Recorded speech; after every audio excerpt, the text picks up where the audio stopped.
Then coronavirus happened. And then we suddenly had to teach online. And I myself, I was due to do a 5-week boot camp. And I'd never taught online. And I was like, this is going to be terrible. Like having to teach online, like I do this in person, but online, it's just not going to work. I just couldn't see how it could possibly work. And then I was really, really lucky. I got by White Hat because they were like, okay, we've got to move all our stuff online. They gave us some really, really great training. They got someone in who'd done it before to give us some training, and it made such a difference. And it made me realize that actually it is really achievable and in some ways much more fun and enjoyable and I would say effective than doing it in person.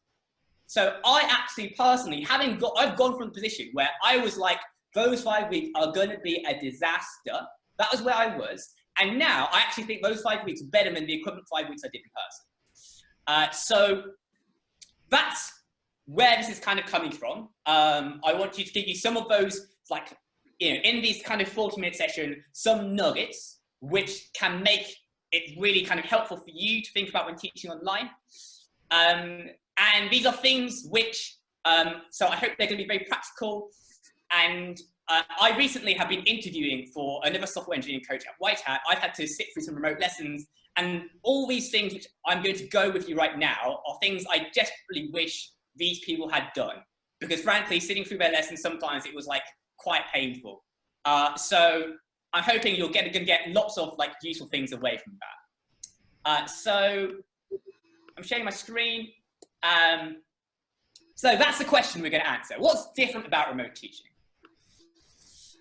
To begin with, I've got here a table. The table has it's got 7 different dimensions listed. And these are dimensions, this is all done for like in-person teaching. And what it's looking at are, they ask students to rate their teachers on some questions. It was Gates Foundation doing a project. They found there's a correlation between how strongly students felt that their teachers were able to do certain things and the outcomes that that teacher was getting. Not causation, but there's certainly a correlation. And the slides will be available.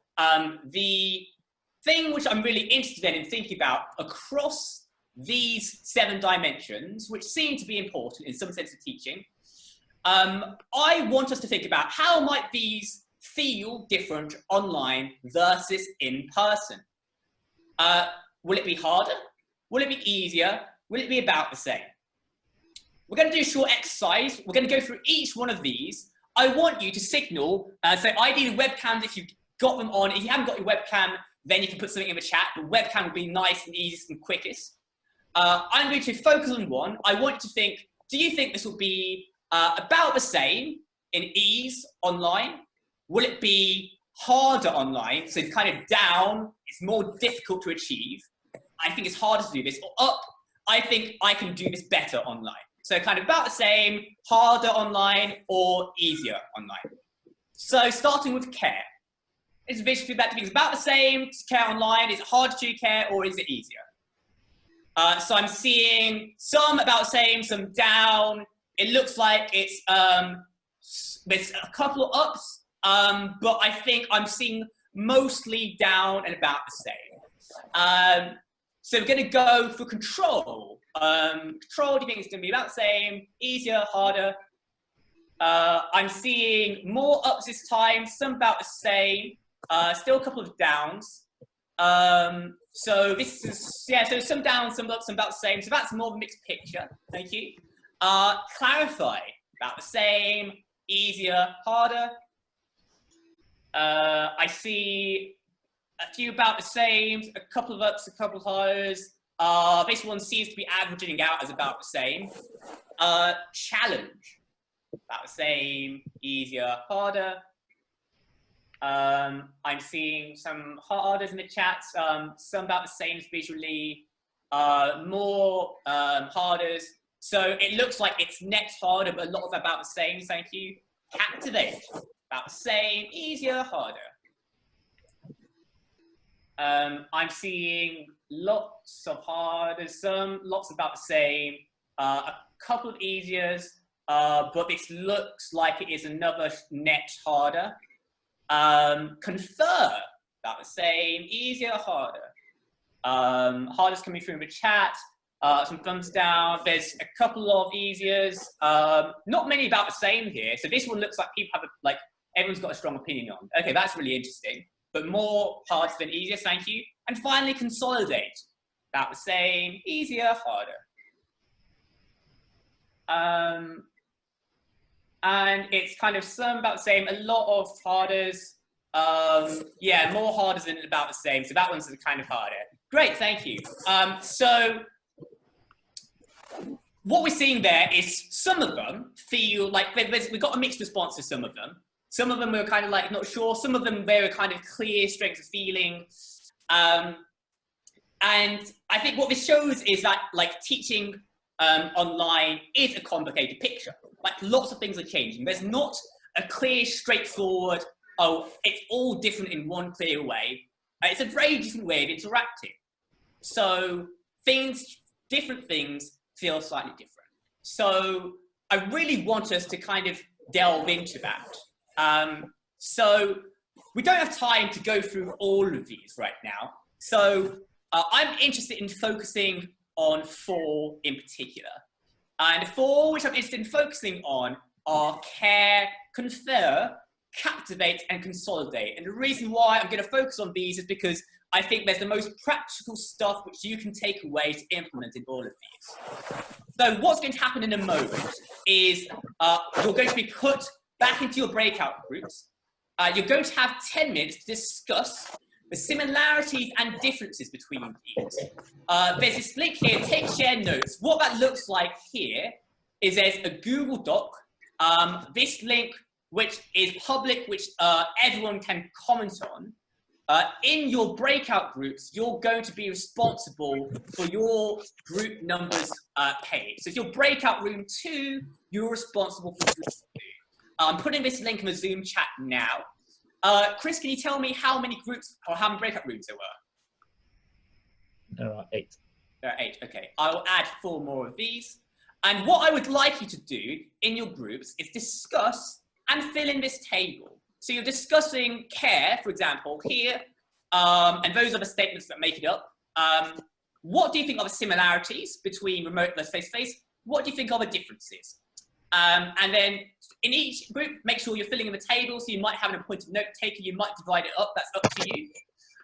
Then after 10 minutes, we're going to regroup and we're going to look together at what have we all got in our individual groups. So just to reiterate, that's 10 minutes in your groups. Your room number is your group number. I'm going to add 5, 6, 7, 8 very shortly. And make sure you discuss, take notes on the similarities and differences in each of these 4. And after 10 minutes, be ready to come back and we'll discuss. So Chris, could you put everyone into those breakout groups again, please?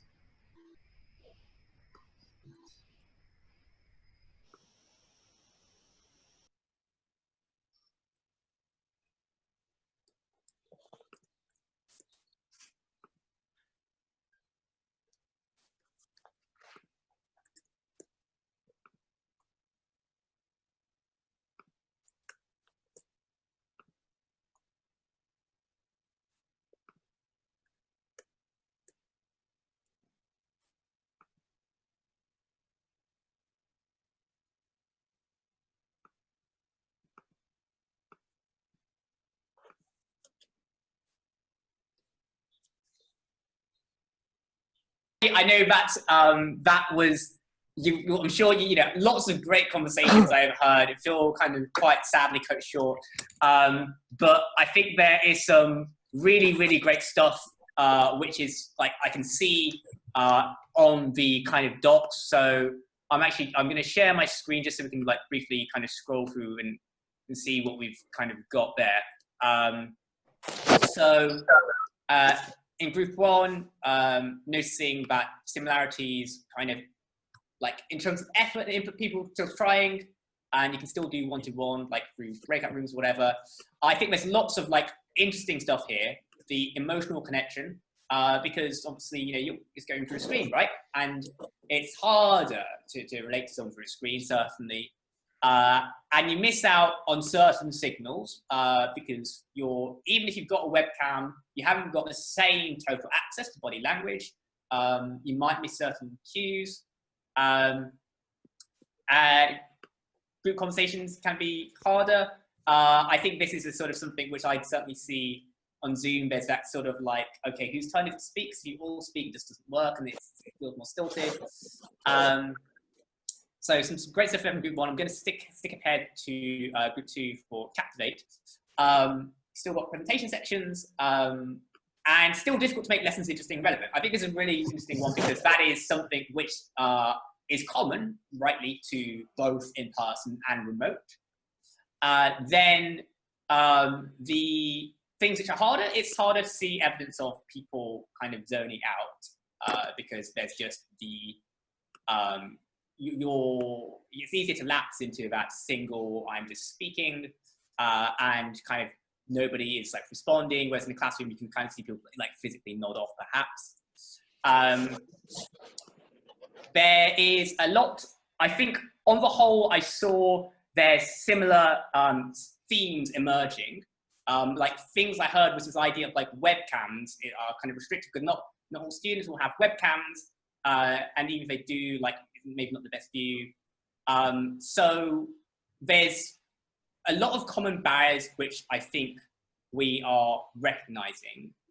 I think I saw that like just through the nature of time, Confer and Consolidate didn't get quite the same attention, although Group 8 has done quite well.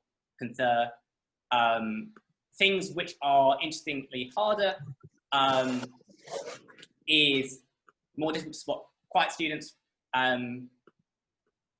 easy to get interrupted. If someone just speaks, the sound just cuts out or something like that. So there's definitely like lots of like great thought, which I can see you've all put into this in your groups. Thank you so much. What I really hope is this is a dialogue which can continue beyond this because there's still much more rich conversation to have before you've been cut off. But what I wanted to do now was think about like concretely on these dimensions of care, confer, captivate, and consolidate, what can you do to make these more effective in the online context? So something which came out of the docs that I've seen, there's that thing from group one early on about the kind of interpersonal barrier where it's harder to form a connection. There's that screen, which is a barrier. There's a phrase which I came across, which we'll watch together in a video, which I really like, which is dissolve the screen. But now this doesn't immediately tell you what to do, but there are two important things I think here. I see the work you're sending me and it matters. I'm still here, we're still connected. I want us to compare this to the experience of being in a webinar, say. If I say the word webinar, I would like you on screen show me like, how do you feel when you think about webinars? What's like the visual reaction? Like I see a look of disgust from Barney. I see some people looking cheery. I see Alwyn's kind of like falling asleep. Neil's falling asleep as well. So this is like broadly what I would expect, where webinars are things where like it's really easy to just not feel like you matter.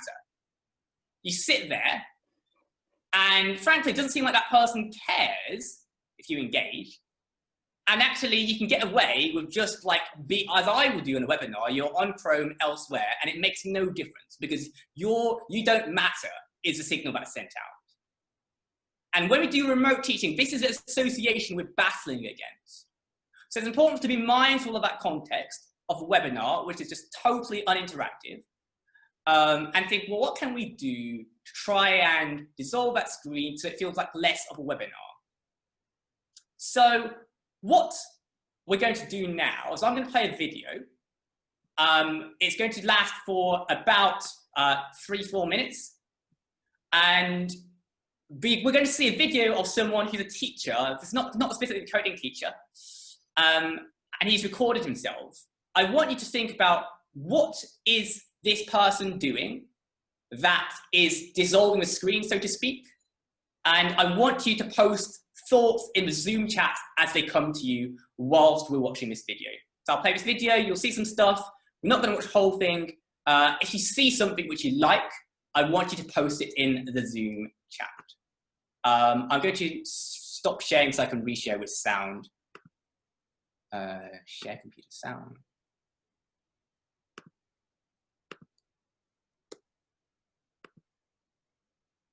And the context for this video is this comes from some training run by a man called Doug Lemov, who literally wrote the book on teaching. So he wrote a book called Teach Like a Champion, which is widely used in schools in America and UK as a reference for new teachers. It's really, really great. And he put out some training for remote teaching, and we're going to watch part of it now. I want to go to a second topic, which we call dissolving the screen. My colleague Jen, who's here with us today, came up with this phrase to describe the idea that connecting is so much harder online, but also really important. And so what we think really effective teachers do is they are able to dissolve the screen and make students feel two things that we think are important. One, we make them feel that I'm still here and we're still connected, but then also telling students, I see the work that you're sending to me and it matters. So I have for you a montage here of teachers doing things that we think involve dissolving the screen. And I'm gonna pause it as we go. It's 4 or 5 teachers, and just ask you to weigh in on things that you're observing as you're seeing it, because I think you'll really enjoy it. So I may ask you to enter it into the chat, or I may ask you to raise your hands, because I felt like that worked really well. And so here we go with, these are examples of teachers at different grade levels and at different schools doing things to dissolve the screen. Mr. Reed, back with you here, ready to jump into chapter 5. Chapter 4 was pretty interesting, especially the part where Scout finds some chewing gum in the knot in the Radley's tree, and then she ate it. Is she crazy? That's where Boo Radley lives, and he might eat neighborhood cats. Who knows what he might do to a piece of gum? Obviously, she turns out okay in the end. So then we have these other questions to ask. Is he communicating with her? Is he trying to lure her into his house? This Boo Radley mystery is deepening by the minute. Before we jump into chapter 5, though, let's make sure that we are set up. The first thing you have to do, as always, is open your weekly Pause the video now and try to... All right, I'm going to pause it there, and would love to just... So that's a meta pause where she said, I'm going to pause, he's paused, and now I've paused. Yeah, John, mind blown. So I should provide some context for that. So that's a pre-recorded asynchronous thing.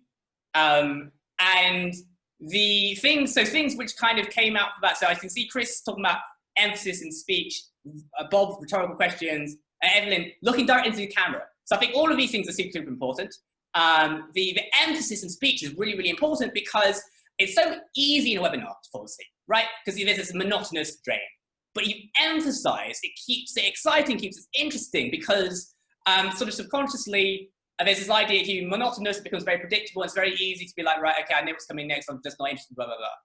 So I think Chris, that's right, fantastic emphasis. Bob, rhetorical questions. Bob, I wonder if you could take yourself off mute, tell us more about like an example of that, or kind of what do you think the effect of that was?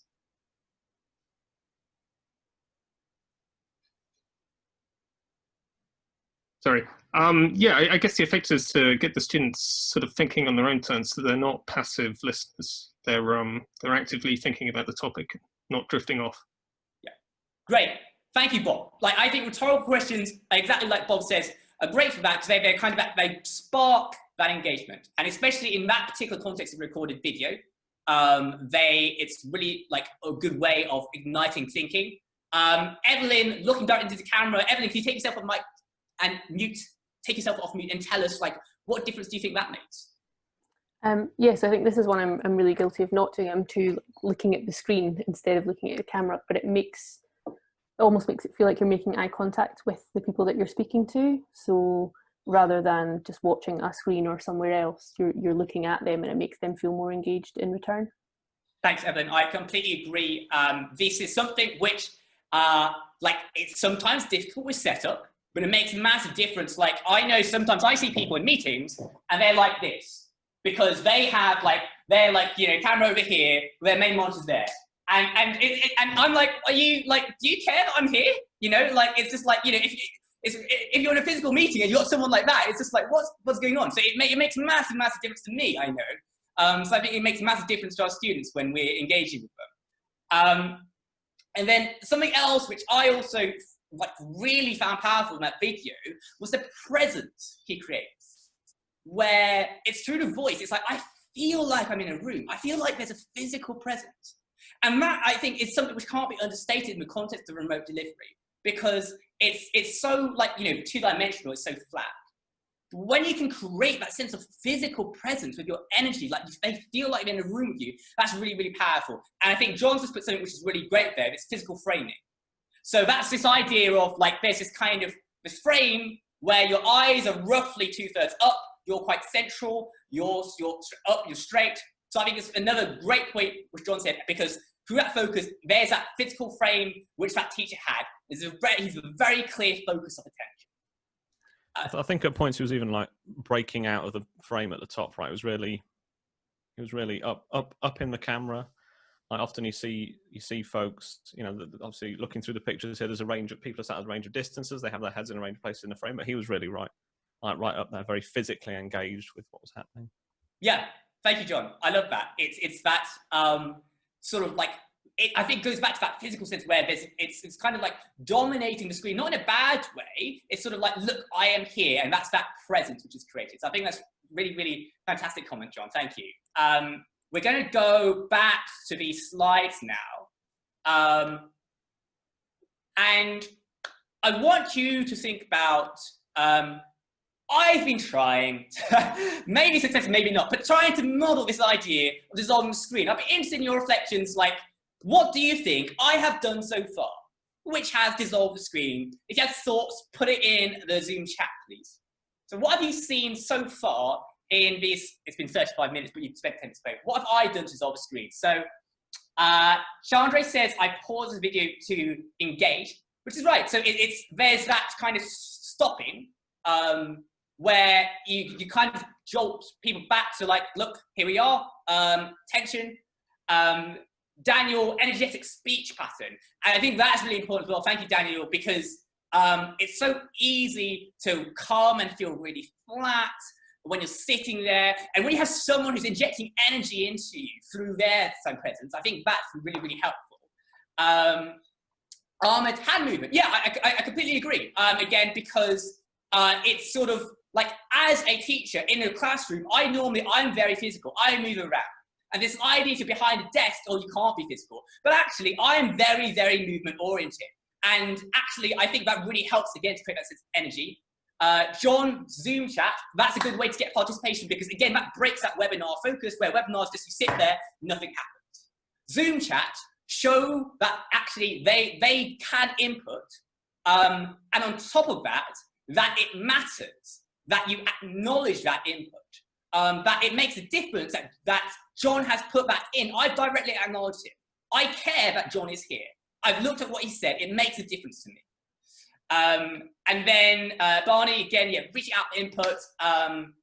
Dom, again, noticing the hands and kind of body language again for Anthony. So kind of some interesting themes coming from that then. So there's physical framing, there's voice, there's hand gestures, and it's that sense of performance and theatre. And that takes me on to this next thing here, which is this idea of a leap of faith. Where, actually, for me, here's what I'm doing right now. I am sitting in front of the camera, and you're actually all on mute. And okay, you're posting things in the chat, but you're all on mute. And I am talking to nothing. I am talking to a void. And it's so hard when you talk to a void when you don't have that feedback. Because if you're in the classroom, you get feedback, people laugh, people acknowledge you. And you're like, oh, great, this matters. And you don't have that. When you don't have that, when you're just talking to your screen, it's much harder. But as you've seen, you noticed it, I've just taken that leap of faith. I've just gone for it. I just believed. I believe that if I do this, it will make a difference. And I had that moment when I was watching that video and I saw that teacher doing that 8th grade video. I saw him do that present. I was like, wow, it makes a difference. Like, it's hard to believe it makes a difference until you've been on the end. So my hope you can go from this and you can see that it makes a difference if you just throw that performance in and your students will notice and it will make a difference to them. So I'm going to skip slightly ahead for the sake of time to idea of pause points as well. This is something which was picked up by Chandra with like pausing video to engage. Something which came out of the kind of remote groups that I saw was this idea of it's kind of easier for some students to kind of be a bit passive. So let me try and find where that was. That's under Captivate. Which group did I see it? So this idea of like human interaction will be a bit missed. I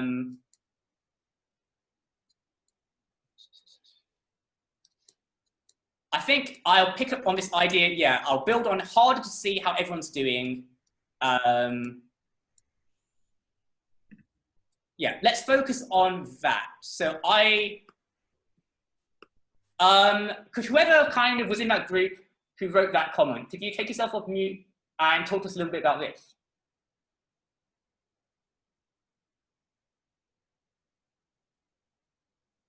Or some representative of that group. So that was group 5. I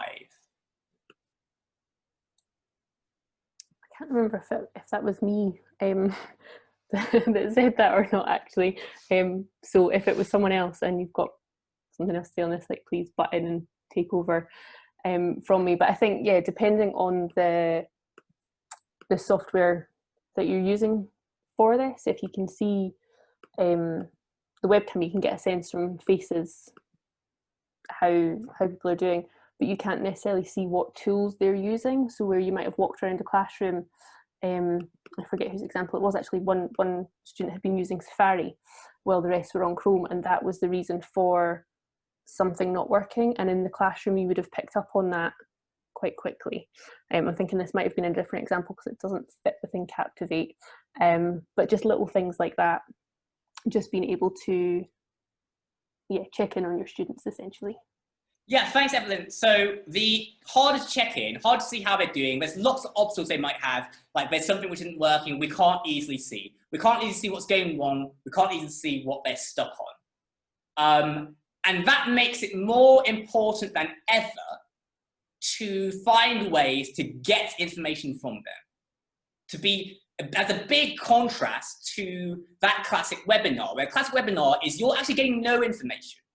You're just delivering information. You're getting no information. It's much more important, even remotely, to make sure you're taking in information. So you have points where you pause with a Zoom chat or on Slack or whatever to take input. So I'm going to, I'm kind of at 40 minutes, so I'm going to kind of wrap up, where basically here are the key things I think for me from this. So what I really emphasize is the idea of theatre, which I think I will emphasize here again. So showing you care and captivating, like part of that we noted in a document, there's some similarities. It's hard to come up with captivating materials.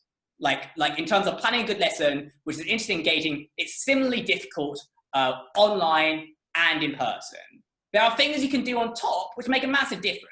In the way that you deliver, the way you talk, the way you frame, the way you use hand movements, that makes a big difference. And showing you care by taking input, acknowledging the input. So it's not enough just to say, okay, I'm going to take some input in Zoom chat, please put it in, and then you never use it. Because that shows that actually you don't care. Like they've put something and you've ignored it. It makes no difference. That doesn't work.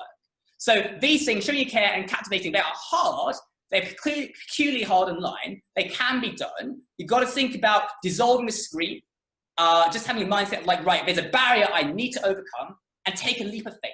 Just go with it, go with the theatre, and then use pause points to try and take in moments where you stop, you shut up, pause point, let me take in input. So what I would like you to do to finish this up, take, just thinking for now, 1 minute of thinking on this question of what's different about remote teaching. How would you answer that question after this session? And what have you gotten from this which is practical? So just, I know, 40 seconds just to think and reflect. And I'll surely ask some people to share their thoughts. So just thinking for another 30 seconds.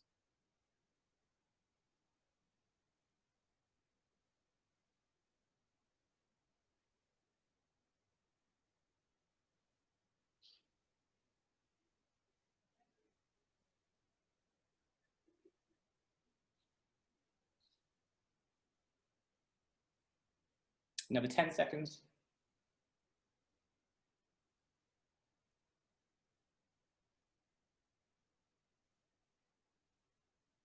Okay, so I'm going to go to 3 individuals in particular. If I'm not going to, so I'm going to name these individuals now. Everyone else, if I haven't named you, I'd still love to hear from you. I'd like you to put it in the Zoom chat, and I'll go through this later. 3 individuals I'd like to hear from in particular right now. They're going to be Alex, because I really like that kind of, it was an amazing kind of thought pose there. I'm going to go to Mimi after Alex, and then I'm going to go to Stephanie. So can we start with Alex, please? And everyone else, I'd love to hear your thoughts in the chat as well. I hope there is only one Alex, so that's me. Yes. I think one of the differences that for me is really important is that it's really hard to connect with people. And one of the things I think I was not very aware before is that I would be in front of the camera and just, talking. And I like the way you were, moving and trying to connect to people. And I think one of the things that I'm learning is that even you don't know that you're connecting with people, believe you are, and just, try to believe you are connecting with them, even you don't know. But I think that was very powerful. So I really like it. Thank you. Thank you so much, Alex. And I think that reflection which Alex has done in not realizing what he was doing before, but kind of coming away with this new kind of, he sees what he can do now. That's a really important part of being a practitioner in education, reflecting what you've done previously and thinking, what am I going to try out? So thank you so much for sharing that, Alex. And Mimi?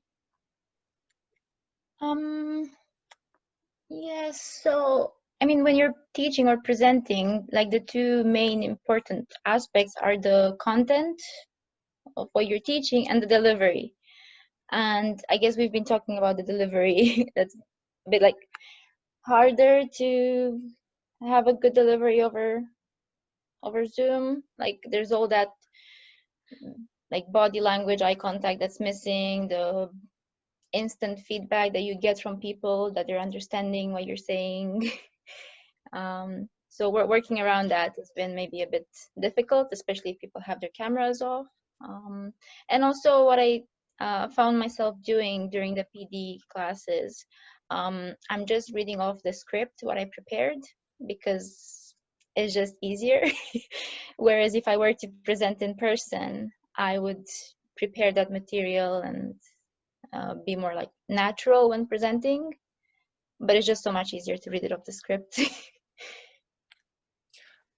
Thank you, Mimi. I think something which really powerful is reflection on differencing between things which are easy, because actually like doing this kind of stuff, it's tiring. It's actually much more tiring, I think, than doing it in person. Like, I find teaching online way more tiring than teaching in person, because it's even more of a performance. You have to take, it's so much more energy in convincing yourself it's worthwhile. To take that leap of faith. It is tiring, and it's much easier to be like, right, okay, I'm just going to stick with what I know. But like Mimi said, there's those 2 strands. There's a content and delivery. And the content is important. I've actually here not talked very much about the content. The content is something which, you know, I'll come talk a bit about next time. But this delivery side of things, we can amplify, it is pushing ourselves out of what is easy. And finally then, Stephanie. You're muted, Stephanie, sorry. I knew that presence was important, but you gave us some clues about what to do, some practical things toward the screens, the pose and all that, almost like a bit like theatrical skills to make, and I guess it's just like theater, you have to exaggerate it a little because you are using a screen. So that was quite good because you know the presence is important, but at least you gave us some elements to use, some practical things. So yeah, that's what I gained so far. Great. Thank you, Stephanie. The idea of exaggeration, which Stephanie talked about, I think is really important. It's kind of like, it's not saying actually you need to be like me. That's not what this is about.